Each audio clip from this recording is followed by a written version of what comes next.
Hello everyone, स्वागत है आप सभी का आपका अपना ही प्यारा YouTube channel MS coaching future में। क्या आप भी मैट्रिक बोर्ड परीक्षा 2024 में शामिल होने वाले विद्यार्थी है और आपका जो है साइंस का पेपर 20 फरवरी का होने वाला है? तो बिल्कुल आप लोग तैयार हो जाइए इस वीडियो को देखने के लिए, क्योंकि इस वीडियो में आप लोगों के सारे डाउट दूर हो जाने वाली है। क्योंकि आप लोग को हमेशा यह टेंशन बना रहता है कि फिजिक्स से कितने प्रश्न आएंगे, केमिस्ट्री से कितने प्रश्न आएंगे और बायोलॉजी से कितने प्रश्न आएंगे, वह कौन से वस्तुनिष्ठ प्रश्न यानी ऑब्जेक्टिव प्रश्न आपको पूछा जाएगा जिसका आपका उत्तर ओएमआर शीट में सही देना है। बिल्कुल इस वीडियो में सारे डाउट को हम क्लियर करने वाले हैं, क्योंकि यह वीडियो आप लोगों के लिए इसलिए बनाया जा रहा है ताकि आपका कम समय में अधिक अंक प्राप्त हो जाए। तो बिल्कुल आप साइंस के पेपर देने वाले विद्यार्थी है तो आप लोगों का 80 वस्तुनिष्ठ प्रश्न किस प्रकार से पूछा जाएगा, जिसमें आप लोग 40 प्रश्नों का सही उत्तर ओएमआर शीट में देकर आएंगे। तो बिल्कुल हम इस वीडियो में वही डाउट को क्लियर करेंगे और वीडियो को शुरू करते हैं और देखते हैं कि आज का वीडियो का जो पहला प्रश्न है वो क्या होने वाला है, ताकि आप लोगों का बोर्ड एग्जाम में अच्छे अंक प्राप्त हो जाए। आज के वीडियो का जो पहला प्रश्न है वह बिल्कुल 41 नंबर से शुरू हो रहा है, क्योंकि इससे पहले वाले वीडियो में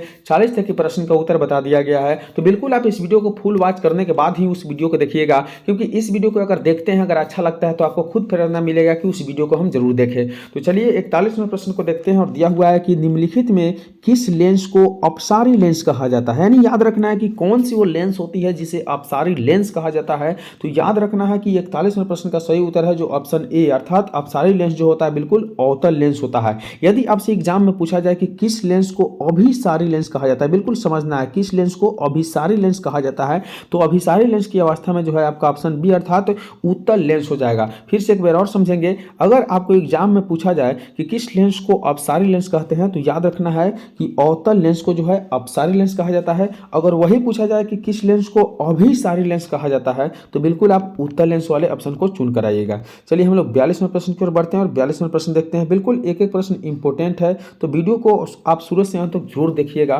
दिया हुआ है कि दृश्य प्रकाश में किस वर्ण का तरंग दैर्घ्य अधिक होती है। दृश्य की जो प्रकाश होती है उसमें किस तरंग का तरंग दैर्घ्य जो होती है अधिक होती है, यानी इसका जो बिल्कुल सही उत्तर हो जाएगा ऑप्शन सी अर्थात लाल। और याद रहे कि सबसे जो है अधिक जो होती है किसकी होती है तो लाल की होती है, यानी लाल ज़्यादा प्रकीर्णन करता है। वही अगर आपसे सबसे कम पूछा जाए तो याद रखना है कि सबसे कम बैगनी की होती है। यह दोनों बात आपको याद रखना है कि दृश्य के प्रकाश में जो वर्ण विक्षेपण होती है, जो 7 रंगों का वर्ण विक्षेपण होती है, उसमें सबसे अधिकतम जो होता है, सबसे अधिकतम किसका तरंग दैर्घ्य होता है तो लाल का होता है। और वही आपसे पूछा जाए कि सबसे कम किसका होता है तो बैगनी का होता है, याद रखना है बिल्कुल। चलिए आगे प्रश्न की ओर बढ़ते हैं और 43वां प्रश्न देखते हैं। दिया हुआ है कि प्रतिरोध का मान बढ़ाने के लिए प्रतिरोधों को जोड़ना चाहिए। यानी प्रतिरोध का अगर मान बढ़ाना चाहते हैं तो प्रतिरोधों को किस क्रम में जोड़ना चाहिए, पार्श्व क्रम में जोड़ना चाहिए या समांतर क्रम में जोड़ना चाहिए, या दोनों ए और बी दोनों यानी पार्श्व और समांतर क्रम में दोनों में जोड़ना चाहिए।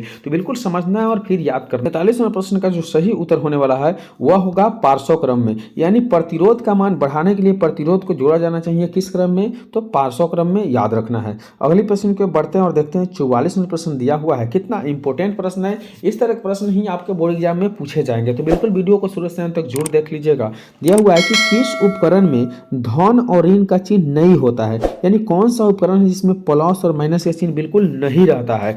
आपको याद रखना है कि वोल्ट मीटर, ओम मीटर और उसके बाद विद्युत सेल और कुंडली दिया हुआ है। तो कुंडली जो होता है उसमें बिल्कुल प्लस और माइनस का चिन्ह नहीं होता है, इसलिए ऑप्शन बिल्कुल डी इसका सही उत्तर है। आपको एक एक प्रश्न के बहुत अच्छे से समझना है और तब जाके ऑब्जेक्टिव को कवर करना है, बनाना है। नहीं तो अगर आप गलत ऑब्जेक्टिव को टिक लगा कर आते हैं तो बिल्कुल आपका नंबर कम मिलेगा। ठीक है, अगली प्रश्न के देखेंगे। 45वां प्रश्न दिया हुआ है कि एक अभिसारी किरण पुंज, क्या कहा गया है कि एक अभिसारी किरण पुंज समतल दर्पण पर आपतित होती है। एक अभिसारी किरण पुंज जो है समतल दर्पण पे आपतित होती है तो परावर्तित किरण पुंज होगा। परावर्तित किरण पुंज क्या होगा, अपसारी होगा या अभिसारी होगा या समांतर होगा या इनमें से कोई नहीं होगा। तो 45वें प्रश्न का जो सही उत्तर होने वाला है वह ऑप्शन बी अर्थात अभिसारी होगा। फिर से पढ़ेंगे कि एक अभिसारी किरण पुंज समतल दर्पण पर आपतित होती है। किस दर्पण पे, समतल दर्पण पर आपतित होती है तो उसका परावर्तित किरण जो होगा कैसा होगा, अभिसारी होगा, यानी ऑप्शन बी बिल्कुल सही उत्तर है। अगले प्रश्न की ओर बढ़ेंगे और देखेंगे 46वां प्रश्न दिया हुआ है कि चुंबकीय फ्लक्स का एसआई मात्रक है। चुंबकीय फ्लक्स जो होती है उसकी ईसाई मात्रक कितना होता है, यह आपसे पूछा जा रहा है। तो याद रखना है कि 46वें प्रश्न का जो सही उत्तर है वेबर, यानी ऑप्शन सी अर्थात वेबर जो है चुंबकीय फ्लक्स का ईसाई मात्रक होता है। चलिए अगली प्रश्न के बढ़ते हैं और 47वां प्रश्न देखेंगे। दिया हुआ है कि एक एमीटर का शून्य यानी 0 तथा 2 अंकों के बीच की 20 विभाग है, तो एमीटर का अल्पतांक क्या होगा, यानी एमीटर का जो है अल्पतमांक क्या होना चाहिए, यह आपसे पूछा जा रहा है। तो 47वें प्रश्न का जो सही उत्तर है ऑप्शन बी अर्थात 0.1 एम्पियर हो जाएगा। कितना हो जाएगा, 0.1 एम्पियर। अगले प्रश्न के बढ़ते हैं और 48वां प्रश्न देखते हैं। दिया हुआ है कि यदि कोई प्रतिरोध, ध्यान से सुनना है, यदि कोई प्रतिरोध समांतर हो तो उनका समतुल्य प्रतिरोध होगा। यदि कोई प्रतिरोध समांतर हो तो उनका तुल्य प्रतिरोध यानी समतुल्य प्रतिरोध क्या होना चाहिए। तो 48वें प्रश्न का जो सही उत्तर है वह है बी, यानी प्रत्येक प्रतिरोध से कम होना चाहिए। कि क्या होना चाहिए, तो प्रतिरोध समांतर में हो तो उनका समतुल्य प्रतिरोध जो होगा प्रत्येक प्रतिरोध से क्या होगा, कम होगा।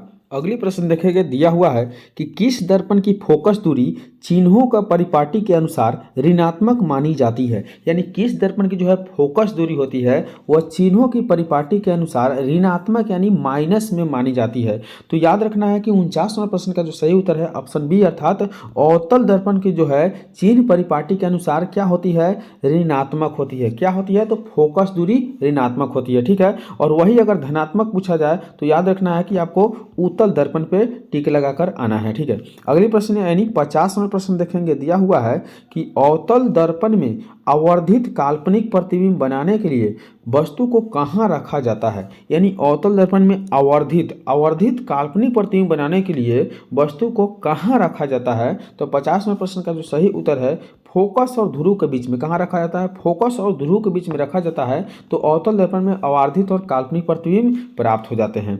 चलिए अगले प्रश्न के बढ़ते हैं और 51वां प्रश्न देखते हैं। दिया हुआ है कि प्रकाश के अपवर्तन के कितने नियम होते हैं। तो याद रखना है कि यह बहुत आसान क्वेश्चन है। प्रकाश के अपवर्तन का जो नियम होता है बिल्कुल 2 होता है। वही आपसे प्रकाश का प्रवर्तन पूछा जाए, प्रवर्तन, तो याद रखना है कि प्रवर्तन का भी कितने नियम होते हैं, तो 2 नियम होते हैं। चलिए अगले प्रश्न की ओर बढ़ते हैं और 52वां प्रश्न देखते हैं। दिया हुआ है कि किसी माध्यम का अपवर्तनांक का मान क्या होता है, किसी माध्यम का जो है अपवर्तनांक का मान कितना होता है। तो 52वां प्रश्न का जो सही उत्तर है कि साइन आई बटा जो साइन आर होता है, यानी साइन आई बटा जो साइन आर होता है वही आपका क्या होता है, अपवर्तनांक का मान होता है। इसलिए ऑप्शन ए जो है बिल्कुल इसका सही उत्तर है। अगले प्रश्न की ओर बढ़ेंगे और 53वां प्रश्न देखेंगे। दिया हुआ है कि लेंस की क्षमता का एसआई मात्रा क्या होता है, लेंस की क्षमता का एसआई मात्रा क्या होता है। तो 53वां प्रश्न का जो सही उत्तर है ऑप्शन डी अर्थात डायोप्टर, यानी लेंस की क्षमता का जो एसआई मात्रक होता है वह डायोप्टर होता है। अगले प्रश्न यानी 54वां प्रश्न देखेंगे। दिया हुआ है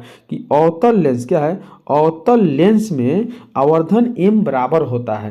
अवतल लेंस में जो है आवर्धन m किसके बराबर होता है, तो याद रखना है कि v बटा यू के जो है v बटा यू के बराबर आवर्धन होता है किस लेंस में, अवतल लेंस में। अगले प्रश्न के बढ़ते हैं और देखते हैं। दिया हुआ है 55वां प्रश्न, बहुत आसान प्रश्न है कि हीरे का अपवर्तनांक कितना है। हीरे जो होते हैं उनका अपवर्तनांक कितना होता है। तो याद रखना है कि हीरे का अपवर्तनांक 2.42 है। कितने हैं, 2.42 है। इसलिए ऑप्शन डी इसका बिल्कुल सही उत्तर है। तो इस वीडियो में हम फिलहाल आप लोगों को इतना ही प्रश्न बता पाए हैं, क्योंकि वीडियो लॉन्ग हो जाता है तो आप लोग देखना पसंद नहीं करते हैं। तो यदि आप इस यूट्यूब चैनल पर पहली बार आए हैं तो बिल्कुल सब्सक्राइब करके यूट्यूब चैनल को बने रहिए, क्योंकि इस तरह की वीडियो आपको लगातार बोर्ड एग्जाम तक देखने के लिए मिलते रहेगा।